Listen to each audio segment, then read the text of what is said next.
Unit 9 questions தான் பார்க்க போகிறோம். ஜூன் 2022 டேஷ் நகரங்களில் சுத்தம் செய்வதற்கும் அவற்றை குப்பைகள் இல்லா பகுதியாக்க தமிழ்நாட்டில் இயக்கம் தொடங்கப்பட்டது அப்படின்னா தூய்மைக்கான மக்கள் இயக்கம். என்ன தூய்மைக்கான மக்கள் இயக்கம் எப்போ தொடங்கப்பட்டுச்சு? ஜூன் 2022. நிதி அமைச்சகத்தின் செலவின துறையானது எதை ஏற்படுத்துவதற்கு விரிவான வழிகாட்டு நெறிமுறைகளை மாநிலங்களுக்கு வழங்கியுள்ளதுன்னா ஒற்றுமை வணிக வளாகம். என்னது? ஒற்றுமை வணிக வளாகம். பின்வருவனவற்றுள் ஏக் பாரத் ஸ்ரேஷ்டா பாரத் திட்டம் பற்றி சரியான கூற்று கேட்குறாங்க. ஸோ இதில் பார்த்தீங்க அப்படின்னா சர்தார் வல்லபாய் பட்டேலோட 140வது பிறந்த நாள் அன்று அறிவிக்கப்பட்டது தான் ஏக் பாரத் ஸ்ரேஷ்டா பாரத். இது கரெக்டு.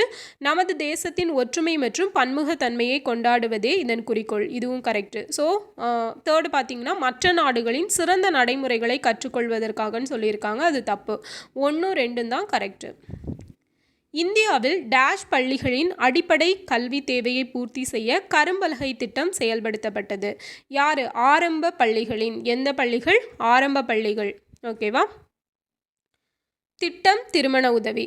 டாக்டர் தர்மாம்பாள் அம்மையார். ஸோ தர்மாம்பாள் அம்மையார் விதவை மறுமணம். ஈவிஆர் மணியம்மையார் நினைவு. இது ஏழை விதவை தாயின் பெண்கள். டாக்டர் முத்துலட்சுமி நினைவு கலப்பு திருமணம்.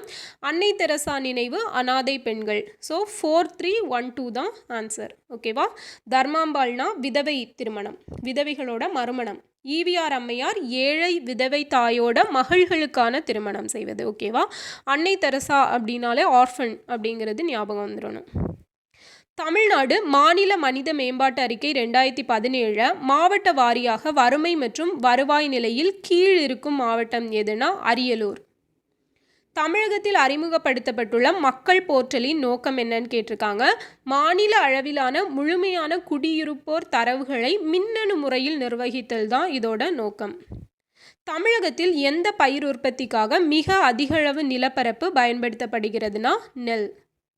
ஸ்டெப் என்பது பெண்களுக்கு பயிற்சி மற்றும் டேஷுக்கான ஆதரவை குறிக்கிறதுனா வேலை வாய்ப்பு. ஸோ அவங்களுக்கு பயிற்சியும் கொடுத்து வேலை வாய்ப்பும் கொடுக்கறது தான் ஸ்டெப் அப்படிங்கிறது.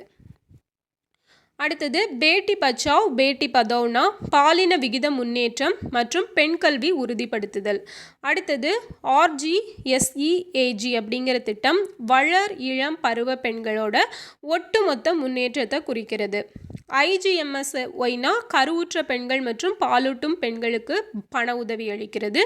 உஜ்வாலா அப்படிங்கிறது வணிக தொடர்பு தடுப்பு. ஓகேவா? ஸோ 2, 3, 4, 1 தான் இதுக்கான answer. Dash state in India provides breakfast in government schools along with the midday meals.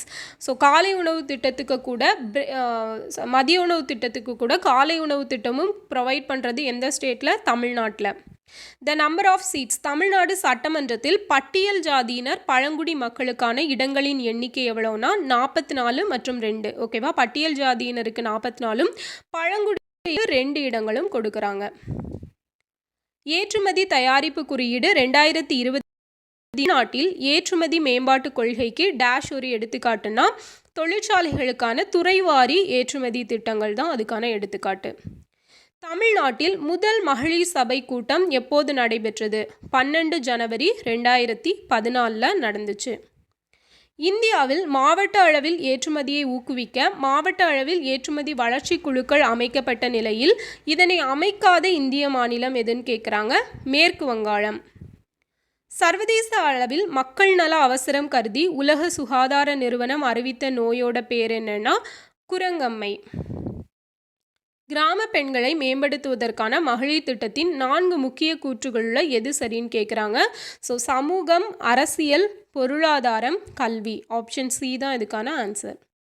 2011 மக்கள் தொகை கணக்கீட்டின்படி இந்தியாவில் %% முக்கிய தொழிலாளர்கள் வேளாண்மை மற்றும் அதன் துணை துறைகளில் பணியாற்றுகிறார்கள்னா 48.9%. 48.9%. இந்தியாவின் முதல் உள்நாட்டு கோவிட்-19 தடுப்பூசி எது?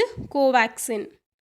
தமிழ்நாடு ஒரு கண்டுபிடிப்பு அடிப்படையிலானது டேஷ் உற்பத்தி மற்றும் சேவையில் வலுவான செயல்திறன் கொண்டதுனா பொருளாதார உற்பத்தி மற்றும் சேவை. தமிழ்நாட்டின் 2வது பெரிய ரயில் நிலையம் மற்றும் தமிழ்நாட்டின் பரபரப்பான ரயில் நிலையங்கள் ஒன்றியது திருச்சிராப்பள்ளி சந்திப்பு. எது ஒன்று பொதுத்துறை அல்லன்னு கேட்குறாங்க. ஸோ என்எல்சி, செயில், பிஎஸ்என்எல் எல்லாமே பொதுத்துறை தான். டிஸ்கோ மட்டும் வந்து உங்களுக்கு தமிழ்நாடு இதில் வரும். ஓகேவா? சுய உதவி குழுக்கள் என்ற தலைப்பில் சரியான வாக்கியங்கள் எவைனா, பெரும்பாலான சுய உதவி குழுக்கள் 10 to 20 மெம்பர்ஸ் இருப்பாங்க. இது கரெக்டு. சுய உதவி குழுக்கள் சிறு சேமிப்பை அதிகரிக்கிறது. இதுவும் கரெக்டு. இது வந்து தங்களை தாங்களே நிர்வகித்து கொள்ள முடியாதுன்னு சொல்லியிருக்காங்க. இது தப்பு. ஸோ 1 and 2 தான் கரெக்டு. கீழ்கண்ட தொடர்களிலிருந்து சரியான விடையை தேர்ந்தெடுக்கவும். தமிழ்நாட்டில் மக்கள் தொகை அடர்த்தி குறைவாக உள்ள மாவட்டம் எதுனா நீலகிரி. ஓகேவா? புலம்பெயர்ந்தோர் பதிவில் முன்னிலை வகிக்கும் மாவட்டம் சென்னை. NH44 தமிழ்நாட்டின் மிக நீளமான நெடுஞ்சாலை. ஸோ இது ஒசூர்லேருந்து எங்கே வரைக்கும்? கன்னியாகுமரி வரைக்கும் போகுது.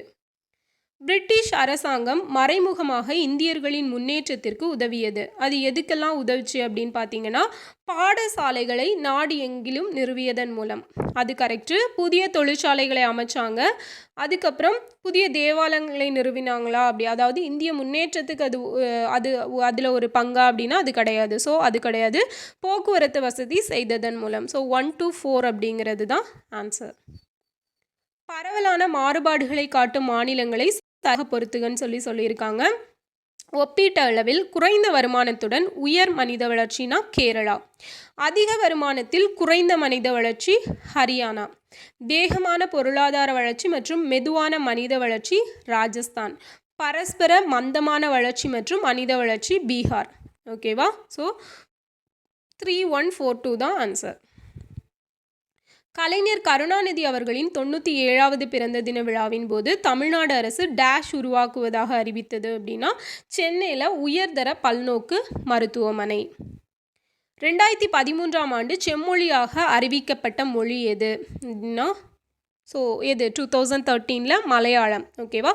Telugu Kannada 2008 and Oriya 2014. Okay.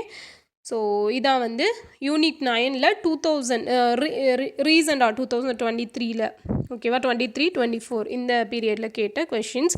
So எந்த மாதிரி கொஷின்ஸ் கேட்டிருக்காங்கன்னு பார்த்துக்கோங்க. அண்ட் இதே கொஷின்ஸ் கூட ரிப்பீட் ஆக நிறைய சான்சஸ் இருக்குது. இந்த கொஷின்ஸ் எல்லாம் பார்த்தீங்கன்னா தெரியும், நிறையவே டிஃப்ரெண்ட்டாக கேட்டிருக்காங்க இல்லையா? ஸோ எல்லாமே ஈஸி தான், கொஞ்சம் யோசிச்சா ஆன்சர் பண்ணுற மாதிரி தான் இருக்குது. ஸோ நல்லா படிங்க. ஓகேவா? நெக்ஸ்ட் வீடியோவில் பார்க்கலாம். தேங்க்யூ.